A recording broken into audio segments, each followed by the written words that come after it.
Hello, hello, hello. It's Kathy Bedell at mystampinspot.com. How are you today? Boy, this country is hot, and Londonderry, New Hampshire is no exception. Okay, let's get right to this. Are you living in your AC? I'm living in my AC right now. All right. I thought I would do like a DSP that you split kind of thing. So I brought over Brightest Beauty. This is in the fall holiday catalog, the June to December catalog, July to December catalog. This is clearly berries. I kind of liked this sentiment. No beauty shines brighter than that of a good heart. I really liked that. The other one I like is you are always stronger than you think. Wishing you happy retirement. We don't see that very often.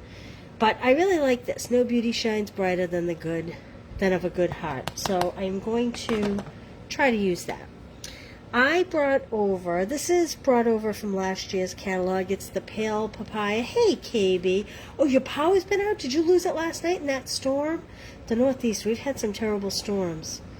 This is the sheer ribbon from last year's annual catalog that carried over into this year's annual catalog. It's in all the 21 to 23 in colors. I'm very happy that carried over. I love it. I brought some Calypso Coral and I brought some Pale Papaya because I thought that they complemented each other well with the DSP that I'm choosing to use. Brought over white because you always need white. And I have an assortment of shapes and whatnot that are die cut. Depending on which one I use, I'll let you know where they're from. But I have a feeling I'm going to use this one from the Nature's Print Bundle.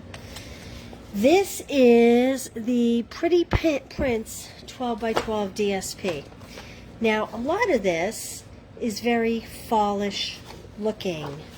I'm going to use the coral today, just because I thought that was a great bright print for this hot weather. But some of these greens, wouldn't that be pretty at Christmas even? I just love, this kind of reminds me, we have sun prints that are in like a navy color. But this is, I believe, Blackberry Bliss. Look at that. Isn't that gorgeous? I just think this is beautiful. This is going to be my most loved. Hey, Linda, how are you? I'm great, thank you. This is going to be my most loved paper come the fall. Look at that. So you will see me demoing this a lot as the fall comes, especially with a lot of our fall stamp sets. And this paper I'm using would even be great at Halloween time, although, like I said, I am going to use it as a little brighter, summery type of card. Okay. So what I'm going to do is, I could actually do two sides of this. Maybe I'll do that. Maybe I won't even use this piece. Hey, Pat, thanks for joining me. Yeah, it's gorgeous, isn't it? How's the weather in South Dakota? Is it really hot there, too, like the rest of the country? It's so bloody hot. Okay, now I brought over the Pale Papaya and the Calypso Coral because this is primarily Calypso Coral. I was going to do a layering thing, kind of like that, or like that. But now that I'm sitting here talking to you, I think I'm going to change that up. So I'm going to cut this at 4 1/4, which is a basic card base. And then, I'm trying to see which side I want to use more.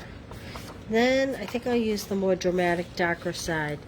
4 1/4 by 5 1/2. So that's a card front size. Standard card front size. I'm going to put this other away. I'll show you what I'm going to do with that after. I'm going to take a piece of thick white, high 70s. Yeah, we've had the 90s plus this week with no relief in sight, I'm sad to say. Okay, this card I am going to cut I'm going to score it 4 1/4.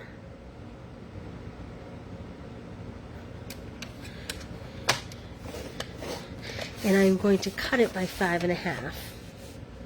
Incidentally, when you're using just regular cardstock, did you know that you can cut 4 bases at once? Double up 2 pieces of cardstock, and instead of cutting 2, you can cut 4. I don't often do it, but maybe I should do a series on that. If you're using a Stampin' Up! Cutter, I don't know about other cutters, but a Stampin' Up! Cutter you can. Okay, so I'm going to score this card base. Now, I actually am going to have my ribbon run on the inside of this because I'm choosing not to layer. This is going to be, my entire card base is going to be covered. If I were doing layers, I would wrap the ribbon around the layers. You know, if I was doing it like this, like I was talking about, then I could wrap the ribbon around it. But because I've decided, while we were chatting, to go the entire card front, the ribbon's going to go on the inside of the card. But I really think that that is okay. Alright, I am going to take this and I am going to trim, let's see, I think about 1.5 inches off.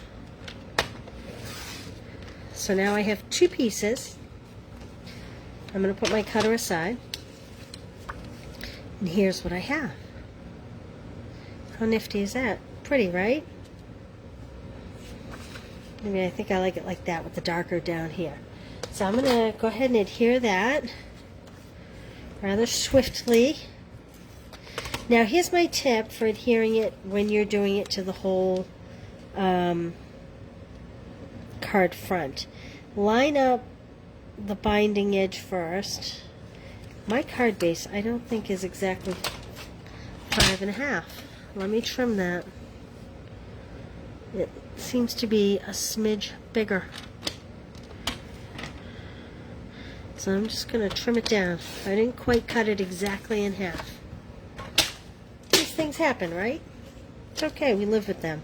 Alright, I do the seam first, and I put my fingers on either side of the card base, like this, and I kind of slide the DSP right to the edge of the seam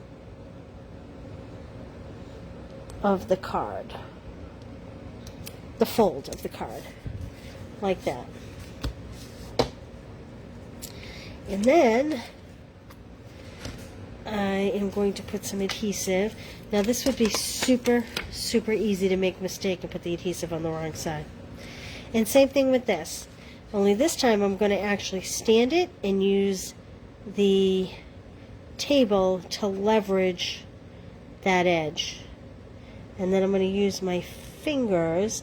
Now you'll notice over here I'm keeping one finger in there so that I don't totally adhere it until I feel like I have one side. Whoops. Like that.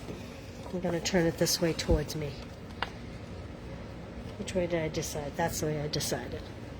So I'm using the table to leverage the line so that the line's the same.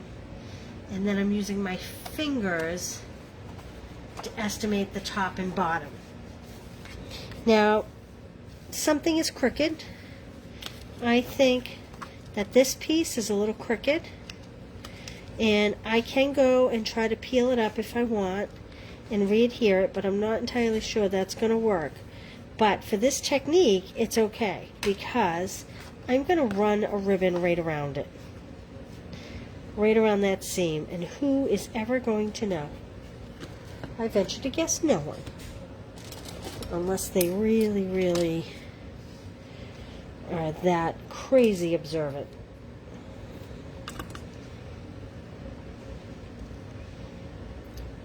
Now I'll show you a secret you can do to get it where you want it, to make sure it stays flat. Just put a little bit of adhesive on the center and then add that. And then it should keep from sliding. Now I'm going to turn this so I get my bow going in the direction I want. And I don't know if you can see or not, but I'm actually twisting this ribbon so that this piece and this piece are flat. Can you see that?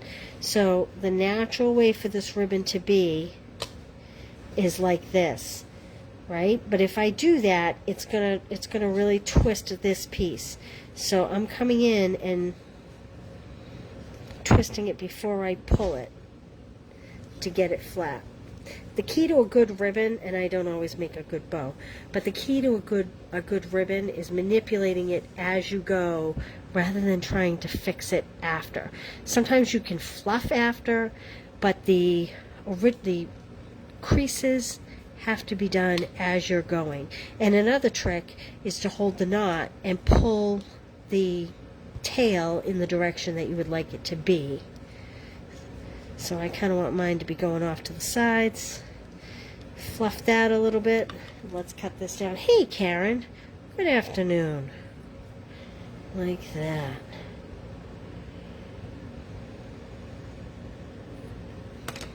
There we go. Okay.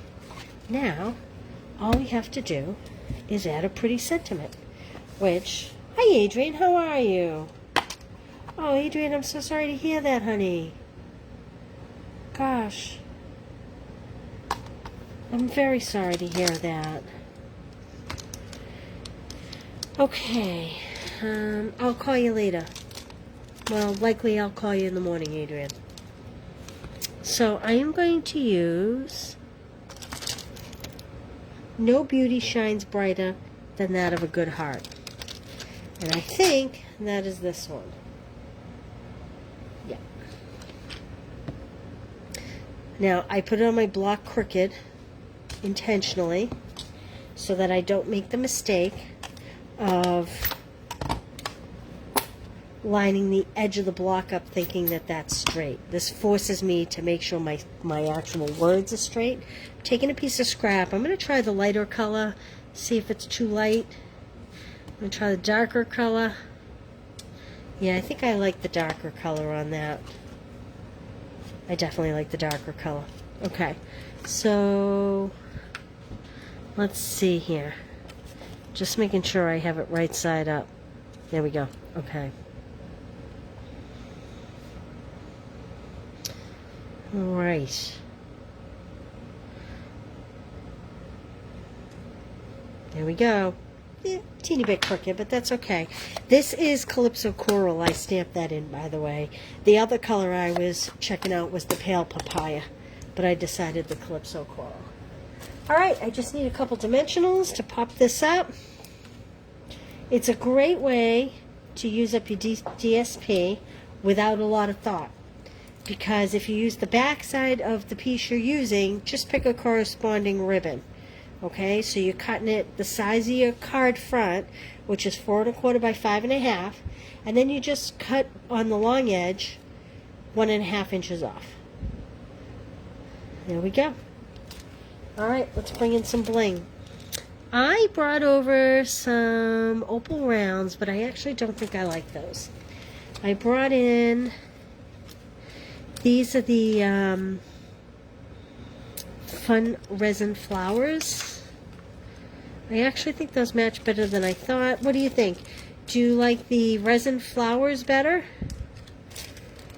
Or do you like... Hey, Jessie, thanks for joining me. Or do you like these basic pearl jewels? Should we go more sophisticated with the pearls or more fun with the flowers? What do you think? Karen says flowers. She's the first one I see, so that's what we're going to use. Thank you, Karen.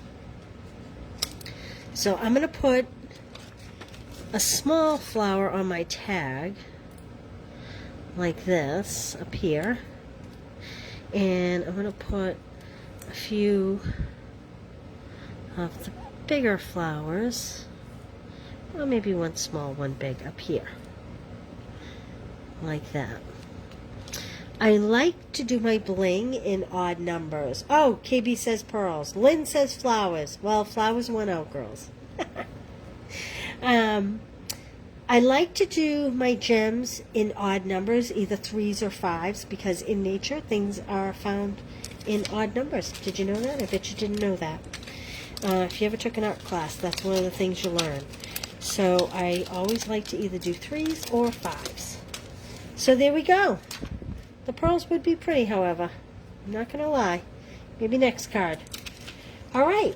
Well, thank you for joining me today. Oh, before you go, I know a couple of people have asked me. I do not have the link yet. I haven't gotten that far in my day. But let me show you this month's Christmas Club. You will get $25 worth of product. It's $28 porch pickup, $37 shipped to your door. You'll get everything you need and all the instructions to make this awesome shaker card. Now, I turned mine into Happy New Year. The reason why I did Happy New Year was because in this club, I am working with one stamp set for all 6 months, but I actually really would have liked a Let It Snow greeting in this. So if you have any kind of snow greeting, that would be great. So you get everything to make that. And 2 of each. So you make 2 shaker cards. 2 of these, and I don't know if you can tell or not, but there's music notes embossed in the white. You get everything is die cut. The stars are actually glitter paper. I don't know if you really can't see it on this camera, but can you take my word for it? The stars are glitter paper. You get this really pretty wreath. These beads, I think these gems are one of the products that you get in the kit this month. It'll all be in writing, and I'll post the link. You'll see it. And then you get this really pretty card. May the peace of the season light your world, and may your new year be the brightest. So you'll make 2 of each card for a total of 8 cards with $25 worth of products, brand new products, complete kit of bling, and you're getting a spool of this ribbon. And you're actually getting a half pack of this DSP. So this is not stamped. This is DSP. These are some gold leaves that'll be in your kit, but you'll just kind of fussy cut this. These are wooden trims. These little berries, they're wooden trims that I colored with markers. So you'll get a half pack of this DSP, cut 6 by 12, a full spool of the ribbon, a package of gems. You get the envelopes, you get written directions, everything for $28. 8 card kits. And if you do 6 months, at the end I give you a $25 gift card to spend on whatever you like. So look for this link tomorrow. I'll put out all the information tomorrow, but I did want to just give you a head start on what the cards are looking like because I had a few people ask me. And there's my Make It Monday. Thanks for joining me today, guys. I'll see you tomorrow for 10-Minute Tuesday. I'm kind of running out of ideas, so feel free to message me if there's anything that you want to see, any products you want to see used, any techniques. I am doing Fun Fold Fridays now, so Fun Folds will be on Friday, but I'll see you Wednesday for Watercolor Wednesday because it's World Watercolor Month, and I'll see you tomorrow for 10-Minute Tuesday. All right, thanks for being here, guys. Talk to you soon. Bye.